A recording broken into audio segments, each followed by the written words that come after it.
पश्चिमी दिल्ली के मादीपुर इलाके में रहने वाला 28 वर्षीय मेहताब प्रॉपर्टी डीलिंग का काम करता था। वह रात 9 से 10 बजे तक अक्सर घर आ जाता था। 3 अगस्त 2014 को नियत समय पर न तो वह घर आया और न ही उसका फोन मिल रहा था। इससे घर वाले बहुत परेशान हो गए। बड़े भाई महराज खान ने मेहताब के जानने वाले कई लोगों को फोन किया, लेकिन किसी से भी उसके बारे में जानकारी नहीं मिली। उस समय आधी रात बीत चुकी थी।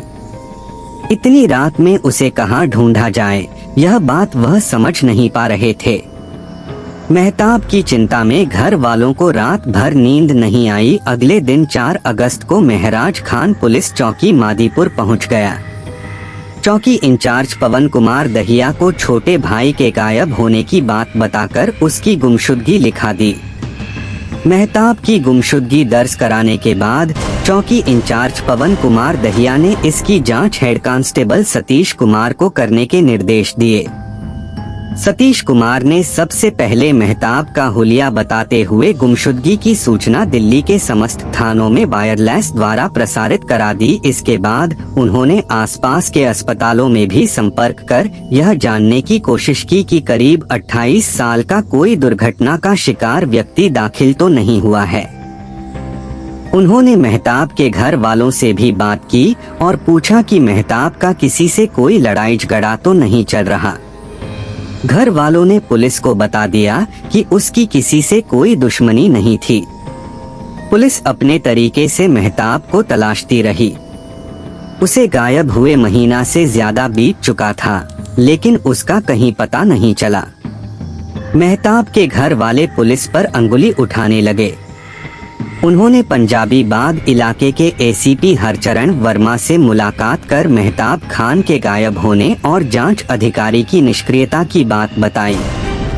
मादीपुर पुलिस चौकी थाना पंजाबी बाग के अंतर्गत आती है, इसलिए एसीपी हरचरण वर्मा ने इस मामले में अज्ञात लोगों के खिलाफ अपहरण की रिपोर्ट दर्ज करने के निर्देश पंजाबी बाग के थाना प्रभारी ईश्वर सिंह को दिए।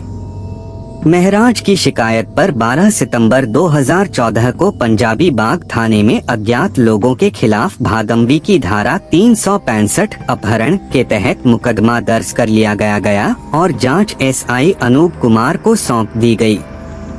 मेहताब के महीने भर से गायब होने की जानकारी पश्चिमी दिल्ली के अतिरिक्त आयुक्त रणवीर सिंह को मिली तो उन्होंने एसीपी हरचरण वर्मा के नेतृत्व में एक पुलिस टीम बनाई, जिसमें इंस्पेक्टर राजीव विमल, एसआई पवन कुमार दहिया, अनूप कुमार, हेड कांस्टेबल सतीश कुमार, सुजीत, कुलदीप, महिला कांस्टेबल अंजुबाला आदि को शामिल किया गया। रिपोर्ट दर्ज होते ही पुलिस सक्रिय हो गई। पुलिस ने मेहताब के फोन की कॉल डिटेल्स निकलवाई। कॉल डिटेल्स का अध्ययन करने पर पता चला कि जिस दिन मेहताब गायब हुआ था उसी दिन उसके मोबाइल पर आइडिया कंपनी के एक नंबर से सुबह 10:30 बजे कॉल आई थी। इसके अलावा इसी नंबर पर मेहताब की 10 से 15 बार रोजाना बात होती थी। इससे यह लगा कि मेहताब के उस व्यक्ति से नजदीकी संबंध रहे होंगे, तभी तो उससे इतनी बात होती थी। पुलिस अब उस शख्स से मिलना चाहती थी। पुलिस ने उस फोन नंबर को मिलाया तो वह भी स्विच्ड ऑफ मिला। संबंधित फोन कंपनी से फोन धारक का पता निकलवाया तो पता चला कि वह नंबर बिहार के तौहीर नाम के व्यक्ति की आईडी पर लिया गया था और यह नंबर 28 जून को एक्टिवेट हुआ था। पुलिस ने जब जांच की तो बिहार का यह पता फर्जी पाया गया। इस जांच में पुलिस टीम को यह भी जानकारी मिली कि उक्त फोन नंबर 86750501491916 IMEI नंबर के फोन में चल रहा था। पुलिस टीम ने अब यह जानने की कोशिश की कि इस IMEI नंबर के फोन में 28 जून 2014 से पहले किस नंबर का सिम एक्टिव था। पुलिस टीम इस काम में दिन रात एक करते हुए जुटी हुई थी। टीम को जांच में यह पता लग गया कि 28 जून से पहले उस फोन में किस नंबर का सिम काम कर रहा था। जांच में पता चला कि वह नंबर दिल्ली के वजीराबाद गांव के रहने वाले आसिफ खान पुत्र इनाम खान के नाम से लिया गया था। आसिफ खान से पूछताछ करने के बाद पुलिस उस शख्स तक पहुंच सकती थी जिसकी मेहताब खान से रोजाना 10 से 15 बार बातें होती थीं। आसिफ के पास जाने से पहले इंस्पेक्टर राजीव विमल ने मेहताब के भाई महराज से पूछा कि क्या वह वजीराबाद गांव में रहने वाले किसी आसिफ खान नाम के व्यक्ति को जानता है। आसिफ का नाम सुनते ही महराज चौंक गया। आसिफ को भला वह कैसे भूल सकता था। उसने आसिफ की पूरी कहानी इंस्पेक्टर राजीव विमल को सुना दी। उससे पता चला कि मेहताब आसिफ खान का दूर के रिश्ते का चचेरा भाई है। आसिफ पहले मादीपुर में ही रहता था। करीब 3 साल पहले की बात है। मेहताब के चचेरे भाई शाने आलम की बहन मुमताज का आसिफ के भतीजे रवीश खान से चक्कर चल गया था।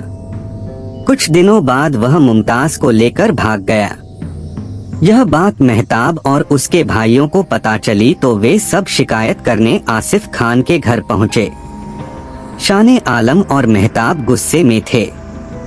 शिकायत के दौरान ही दोनों ओर से गर्मागर्मी हो गई। तब उन लोगों ने आसिफ खान की जमकर पिटाई की। जिस तरह मोहल्ले में आसिफ की बेइज्जती हुई, उसे देखते हुए उसने वहां रहने का विचार ही छोड़ दिया। उसने अपना मादीपुर का मकान बेच दिया और दिल्ली के ही वजीराबाद गांव में मकान खरीद कर रहने लगा। वहीं पर वह प्रॉपर्टी डीलिंग का धंधा करने लगा। तब से वह वजीराबाद में ही रह रहा है। उधर मुमताज और रवीश खान ने भी निकाह कर लिया। महराज से बात करने के बाद इंस्पेक्टर राजीव विमल को लगा कि कहीं अपमान का बदला लेने के लिए आसिफ ने मेहताब के साथ कोई साजिश तो नहीं रची। मादीपुर के चौकी इंचार्ज पवन कुमार दहिया के नेतृत्व में 13 सितंबर को एक पुलिस टीम आसिफ खान के वजीराबाद गांव स्थित घर रवाना कर दी। आसिफ खान घर पर ही मिल गया। उसे हिरासत में ले लिया। थाने पहुंचकर पुलिस ने मेहताब खान की गुमशुदगी के बारे में उससे पूछताछ की। आसिफ खान पहले तो मेहताब के बारे में अनभिज्ञता जताते हुए पुलिस को गुमराह करता रहा, लेकिन पुलिस ने जब उससे सख्ती से पूछताछ की तो उसे सच्चाई बताने के लिए मजबूर होना पड़ा। उसने बताया कि उसने अपने साथियों के साथ मिलकर उसकी हत्या करके लाश गंगनहर में फेंक दी थी। उसने अपने चचेरे भाई की हत्या क्यों की? पूछने पर आसिफ ने पुलिस को मेहताब की हत्या करने की जो कहानी बताई वह इस प्रकार निकली। सन 2011 में आसिफ का भतीजा रवीश खान जब मेहताब की चचेरी बहन मुमताज को भगा कर ले गया तो मेहताब और उसके भाइयों ने आसिफ खान की जमकर पिटाई की थी। उस समय मोहल्ले के ही तमाम तमाशबीन उसके घर के सामने खड़े थे। आसिफ खान भी प्रॉपर्टी डीलर था। उसकी भी क्षेत्र में अच्छी जान पहचान और इज्जत थी। मोहल्ले वालों के सामने पिटाई होने पर वह खुद को अपमानित महसूस कर रहा था। इस बेइज्जती के तीर ने आसिफ के दिल को इतना जख्मी कर दिया कि उसने उसी समय तय कर लिया कि वह मेहताब से इसका बदला जरूर लेगा। इस घटना के 15 से 20 दिनों बाद आसिफ ने मादीपुर वाला मकान बेचकर दिल्ली के वजीराबाद गांव में एक मकान खरीद लिया और वहीं पर प्रॉपर्टी डीलिंग का काम करने लगा। वजीराबाद गांव में आसिफ के घर के पास ही जाहिद उर्फ सलमान रहता था। पड़ोस में रहने की वजह से आसिफ की जाहिद से दोस्ती हो गई। बाद में वह आसिफ के साथ ही प्रॉपर्टी डीलिंग का काम करने लगा। मादीपुर छोड़ने के बाद भी आसिफ महराज से मिले अपमान को नहीं भूला था। उसी दौरान जाहिद की मार्फत आसिफ की शाहरुख से मुलाकात हुई। शाहरुख दिल्ली के शास्त्री पार्क इलाके का रहने वाला था। उसकी ताले बेचने की दुकान थी। शाहरुख जाहिद का दोस्त था। तीनों साथ साथ खाते पीते थे। खाते पीते समय आसिफ अपने मन की टीस दोस्तों से जाहिर कर देता था। एक बार की बात है, आसिफ खजूरी खास से कार द्वारा अपने घर लौट रहा था। उसने वजीराबाद पुल के पास यमुना घाट पर एक महिला बैठी देखी। 28 से 30 साल की वह महिला बहुत खूबसूरत थी। वह महिला एकदम अकेली थी। उसे देखकर आसिफ अचानक रुक गया और कार को सड़क किनारे खड़ी करके उसे निहारने लगा। वहाँ खड़े खड़े यह सोचने लगा कि आखिर यह महिला नदी के घाट पर अकेली क्यों बैठी है। कुछ देर बाद आसिफ खुद ही उसके पास पहुँच गया। उसे देखकर वह महिला घबराई नहीं, बल्कि वह पानी की ओर टकटकी लगाए बैठी रही। आसिफ ने उससे पूछा, मैडम, मैं काफी देर से देख रहा हूँ कि आप इस सुनसान जगह पर अकेली बैठी हैं। वैसे तो मुझे पूछने का कोई हक नहीं, फिर भी मैं जानना चाहता हूँ कि आप यहाँ किस लिए बैठी हैं। मैं बहुत दुखी और परेशान हूँ। इस दुनियादारी से ऊब चुकी हूँ, इसलिए अपनी जीवन लीला खत्म करने के लिए यहाँ आई हूँ, वह महिला बोली। आसिफ खान समझ गया कि यह महिला खुदकुशी करने आई है। वह उसे समझाते हुए बोला, मैडम, खुदकुशी किसी समस्या का समाधान नहीं है। जिंदगी में तमाम तरह की समस्याएं आती हैं, तो ऐसा नहीं कि हम समस्याओं का हल ढूंढने के बजाय आत्महत्या का रास्ता अपनाएं। यदि आप मुझे अपनी समस्या बताएंगी तो हो सकता है कि मैं आपकी मदद कर सकूं। आसिफ के पूछने पर उस महिला ने अपना नाम परवीन जहां बताया। उसने बताया कि करीब 3 साल पहले उसके पति की मौत हो गई। उसके पास एक बेटा और एक बेटी है, जिन्हें वह भजनपुरा में अपनी एक जानकार के पास छोड़ आई है। पति के मरने के बाद जैसे तैसे करके वह अपना और बच्चों का पेट भर रही थी, लेकिन अब उसके सामने भूखों मरने की हालत हो गई है। आसिफ ने परवीन को समझा बुझाकर कार में बिठाया और अपने घर ले गया। पति के साथ एक अनजान महिला को देखकर आसिफ की पत्नी चौंक गई। उसने पति से पूछा तो आसिफ ने उसे परवीन की सच्चाई बता दी। सबसे पहले आसिफ ने परवीन को खाना खिलाया और बाद में उसे भजनपुरा छोड़ आया। उस समय उसने परवीन को खर्चे आदि के लिए 1000 रुपए भी दे दिए थे। परवीन तो अपनी जीवन लीला समाप्त करने जा रही थी। एक अनजान आदमी ने उसे बचाकर एक नई जिंदगी दी। आसिफ की इस दरियादिली की वह तहे दिल से शुक्रगुजार थी। आसिफ की परवीन जहां से हमदर्दी तो थी ही, इसके अलावा वह उसकी खूबसूरती पर फिदा भी हो गया था। इसलिए वह उससे नजदीकी बनाना चाहता था। आसिफ को परवीन के ठिकाने का पता लग चुका था, इसलिए वह समय निकालकर उससे मुलाकात करने लगा। उधर परवीन भी बेसहारा थी। उसका झुकाव भी आसिफ की तरफ बढ़ता गया। नतीजतन दोनों के बीच शारीरिक संबंध बन गए। वह परवीन को आर्थिक सहयोग करता रहा। भजनपुरा वाले कमरे पर आसिफ परवीन से चोरी छिपे ही मिल पाता था। वह अब ऐसा ठिकाना ढूंढने लगा जहां उसे उससे मिलने में असुविधा न हो। यही सोचकर आसिफ ने परवीन को शास्त्री पार्क की गली नंबर 2 में एक कमरा किराए पर दिलवा दिया, जहां पर वह अपने दोनों बच्चों के साथ रहने लगी। कमरे का किराया और परवीन के घर का खर्चा आसिफ ही उठाता था। शास्त्री पार्क के कमरे में आसिफ और परवीन की रासलीला बिना किसी डर के चलती रही। आसिफ खान को मादीपुर से वजीराबाद आए हुए 3 साल बीत चुके थे, लेकिन मेहताब और उसके भाइयों द्वारा की गई पिटाई को वह भुला नहीं सका था। जब भी वह उस घटना को याद करता, अपमान का जख्म फिर से ताजा हो जाता था। मादीपुर उसके यहाँ से काफी दूर था। वह अब कोई ऐसा जरिया ढूंढने लगा जिससे मेहताब उसकी मनमुताबिक जगह पर आ जाए, जहाँ वह उसे अच्छी तरह से सबक सिखा सके। इस काम के लिए उसे परवीन जहाँ ही सही लगी। उसे विश्वास था कि परवीन उसके बताए किसी काम को करने से मना नहीं करेगी। इस साल जुलाई के महीने में उसने मेहताब से बदला लेने की बात परवीन जहाँ को बताई। तब परवीन ने उसे भरोसा दिया कि वह हर तरह से उसकी सहायता करने को तैयार है। परवीन की बात सुनकर आसिफ ने एक योजना बनाई। योजना के अनुसार उसने बिहार के तौहीर नाम के व्यक्ति के नाम से बने फर्जी वोटर आईडी से आइडिया कंपनी का सिम कार्ड ले लिया। वह कार्ड अपने मोबाइल फोन में डालकर परवीन को दे दिया। इसके अलावा उसने अपने दुश्मन मेहताब का फोन नंबर उसे देते हुए कहा कि वह किसी भी तरह से मेहताब को अपने रूपजाल में फांस ले। इसके लिए उसने परवीन को 5,000 रुपए भी दिए। परवीन के लिए यह काम बहुत आसान था। उसने अगले दिन दोपहर के समय मेहताब को मिस कॉल की। मेहताब उस समय खाली था। बात शुरू हुई तो मेहताब को भी परवीन की बातों में दिलचस्पी आने लगी। उसे उसकी बातें अच्छी लगने लगी। अगले दिन रात के समय परवीन जहां ने मेहताब को फिर फोन किया। चूंकि दोनों का परिचय हो चुका था, इसलिए इधर उधर की बातें करते हुए परवीन बातों का दायरा बढ़ाने लगी। मेहताब भी अविवाहित था।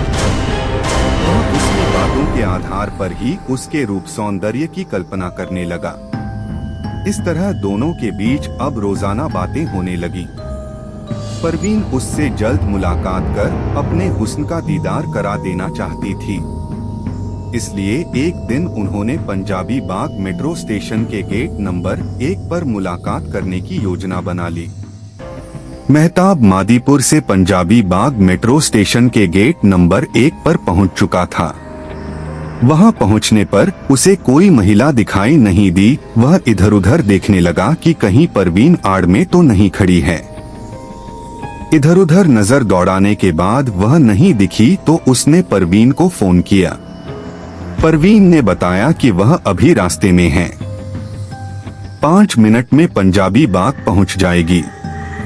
मेहताब वहीं पर खड़ा परवीन का बड़ी बेसब्री से इंतजार करने लगा। वह मन ही मन सोच रहा था कि पता नहीं परवीन कैसी शक्लो सूरत की होगी। कुछ देर बाद उसे मेट्रो स्टेशन से उतरकर एक महिला आती दिखाई दी, जो गेट नंबर 1 की सीढ़ियों के पास आकर रुक गई। कढ़ाईदार जामुनी रंग का सूट पहने वह महिला बहुत सुंदर थी। अब मेहताब सोचने लगा कि पता नहीं यह परवीन है या कोई और। पुष्टि करने के लिए उसने उसी समय अपने फोन से परवीन का नंबर मिलाया। घंटी बजने के बाद उस महिला ने अपने हाथ में थामे छोटे पर्स से मोबाइल निकाला और बात करने लगी। यह देखकर मेहताब खुश हो गया, क्योंकि परवीन की जैसी कल्पना उसने अपने दिमाग में की थी वह उससे कहीं ज्यादा खूबसूरत निकली। दोनों एक दूसरे को देखकर मुस्कुरा पड़े। वहां कुछ देर बात करने के बाद मेहताब उसे पंजाबी बाग के एक रेस्टोरेंट में ले गया। वहां उसने उसकी खूब खातिरदारी की। पहली मुलाकात से दोनों ही खुश थे। दोनों ने वहां खूब बातें की। इसके बाद परवीन वहां से मेट्रो द्वारा घर लौट गई। मेहताब से मिलने के बाद परवीन को विश्वास हो गया कि वह अपने मकसद में सफल हो जाएगी। घर लौटने के बाद उसने आसिफ को सारी बातें बता दी। परवीन जहां से मिलने के बाद मेहताब के दिल की धड़कनें और तेज हो गईं। अब तो जब भी उसे फुर्सत होती वह परवीन जहां का नंबर मिला देता। फिर उनकी काफी देर तक बातें होती रहती। इस तरह दिन में कई बार वह फोन पर बतियाते। उनके बीच बातों का दायरा बढ़ता गया। वे एकांत में भी मिलने लगे, जिससे उनके बीच की दूरियां भी मिट गईं। यानी उनके बीच शारीरिक संबंध भी बन गए। इसके बाद उनके बीच यह सिलसिला चलता रहा। परवीन ने अपने हुस्न के जाल में मेहताब को पूरी तरह काबू कर लिया था। मेहताब को यह बात पता नहीं थी कि परवीन का असली मकसद क्या है। वह उसे अपनी प्रेमिका समझता था। जुलाई 2014 के अंतिम सप्ताह में परवीन ने आसिफ से कहा, मछली जाल में फंस गई है। अब यह बताओ उसका शिकार कब और कहां करना है। परवीन, अभी 29 जुलाई को ईद है। ऐसा करते हैं, ईद के बाद तुम उसे शास्त्री पार्क मेट्रो स्टेशन ले आना। वहां से हम उसे कहीं और ले जाएंगे, आसिफ ने उसे बताया। आसिफ खान ने मेहताब से बदला लेने की पूरी योजना बना ली। योजना में उसने अपने दोस्त जाहिद उर्फ सलमान और शाहरुख को भी शामिल कर लिया। 3 अगस्त 2014 को योजना के अनुसार परवीन जहां ने मेहताब को सुबह 10 बजे फोन करके शास्त्री पार्क मेट्रो स्टेशन पर मिलने के लिए बुलाया। मेहताब उससे मिलने के लिए तैयार हो गया। उसने कहा कि वह 1-1:30 बजे तक शास्त्री पार्क मेट्रो स्टेशन पहुंच जाएगा। परवीन ने यह बात आसिफ खान को बता दी। आसिफ ने योजना के अनुसार अपनी Santro car number DL 3 CAB 7021 में एक रस्सी का टुकड़ा और जूट की बोरी रख ली। इसके बाद उसने शाहरुख को अपने घर बुलाया। शाहरुख उसके पास पहुंच गया तो उसे कार में बिठाकर वह जाहिद के घर की तरफ चल दिया। जाहिद को उसके घर से बुलाकर उसे भी कार में बिठा लिया। दोनों दोस्तों को लेकर वह दोपहर 12:30 बजे शास्त्री पार्क मेट्रो स्टेशन पहुंच गया। परवीन जहां शास्त्री पार्क में रहती ही थी, वह भी उधर से मेट्रो स्टेशन पहुंच गई। वह मेहताब से फोन द्वारा संपर्क बनाए हुए थी। करीब 1:30 बजे Mehtab Shastri park metro station पहुंचा। परवीन भी मेट्रो स्टेशन पहुंच गई।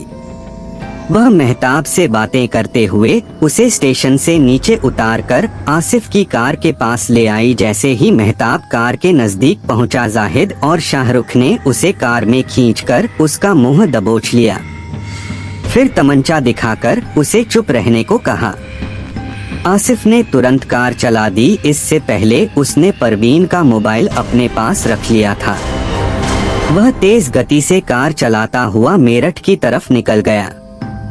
रास्ते में आसिफ ने योजना के अनुसार अपनी Santro car number DL 3 CAB 7 Zahid ने मेहताब की बहुत पिटाई की। मेरठ से निकलते ही आसिफ पिछली सीट पर आ गया और जाहिद कार चलाने लगा।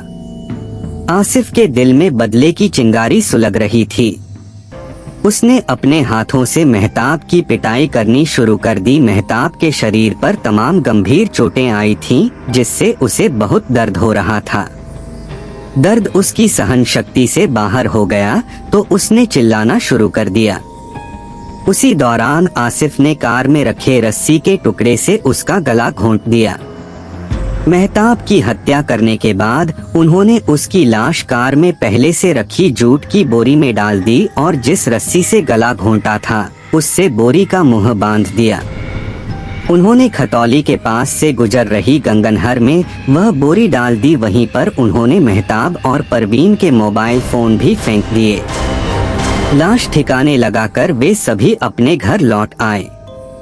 मेहताब से पूछताछ करने के बाद पुलिस ने 13 सितंबर को ही उसके साथियों जाहिद उर्फ सलमान, शाहरुख और परवीन जहां को भी गिरफ्तार कर लिया। सभी अभियुक्तों से पूछताछ करने के बाद पुलिस ने 14 सितंबर को उन्हें 30 हजारी न्यायालय में पेश कर उनका 3 दिनों का पुलिस रिमांड लिया। रिमांड अवधि में पुलिस उन्हें खतौली ले गई और गोताखोरों के माध्यम से मेहताब की लाश ढूंढनी शुरू कर दी। कई किलोमीटर तक गोताखोर उसकी लाश ढूंढते रहे, लेकिन लाश नहीं मिली। 16 सितंबर को सभी आरोपियों को फिर से न्यायालय में पेश किया, जहां से आसिफ को 1 दिन के पुलिस रिमांड पर देकर अन्य अभियुक्तों को न्यायिक हिरासत में भेज दिया। पुलिस ने आसिफ की निशानदेही पर उसकी सेंट्रो कार भी बरामद कर ली। आसिफ से विस्तार से पूछताछ करने के बाद न्यायालय में पेश कर उसे भी जेल भेज दिया। कथा लिखने तक सभी अभियुक्त जेल में बंद थे। मामले की विवेचना इंस्पेक्टर राजीव विमल कर रहे हैं। कथा पुलिस सूत्रों पर आधारित। मुमताज परिवर्तित नाम है।